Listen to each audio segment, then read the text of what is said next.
గుండెలు పిండేసిన విషాదం. ఇది వార్త కాదు, మన ఓటమి. ఎదురుగా దూసుకొస్తున్న రైలును చూసి ఆ తల్లి పరిగెత్తలేదు, భయపడనూ లేదు.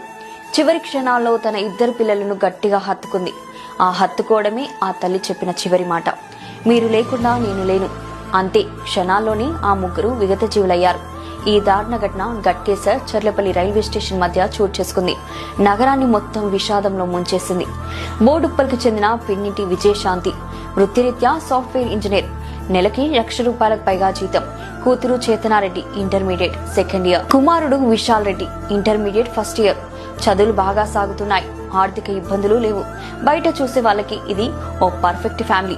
అయితే శనివారం తెల్లవారుజామున 2:30 సమయంలో విజయశాంతి తన ఇద్దరు పిల్లలతో కలిసి రైల్వే ట్రాక్ పైకి వెళ్లింది. వేగంగా వస్తున్న గూడ్స్ రైలును చూసి ఆ తల్లి పిల్లలను గట్టిగా హత్తుకుంది. హారన్ కొట్టినా వారు ఒక అడుగు కూడా వెనక్కి వేయలేదు.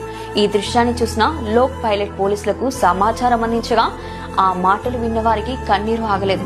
పోలీసులు ఘటనా స్థలానికి చేరుకునే లోపే జరగాల్సిన నష్టం జరిగిపోయింది. మృతదేహాలు చిల్లా చెదురుగా పడి ఉండడం అధికారులను సైతం కలిచివేసింది. మృతదేహాలను గాంధీ ఆసుపత్రికి తరలించారు. విజయశాంతి భర్త సురేందర్ రెడ్డి నెల్లూరులో ఓ సిరామిక్ కంపెనీలో పనిచేస్తున్నారు. భార్య పిల్లలు చనిపోయారన్న వార్త తెలిసి ఆయన తీవ్ర దిగ్భ్రాంతికి గురయ్యారు. డబ్బు సమస్య లేదు, చదువు సమస్య లేదు. అయితే ఎందుకమ్మా? మానసిక ఒత్తిడా, కుటుంబ కలహాల, లేదా చెప్పుకోలేని బాధల? సూసైడ్ నోట్ లభించలేదు. పోలీసులు అన్ని కోణాల్లో దర్యాప్తు చేస్తున్నారు. కానీ ఒక్క నిజం మాత్రం స్పష్టం, ఇది ఆత్మహత్య కాదు, మన సమాజం ఓడిపోయిన క్షణం.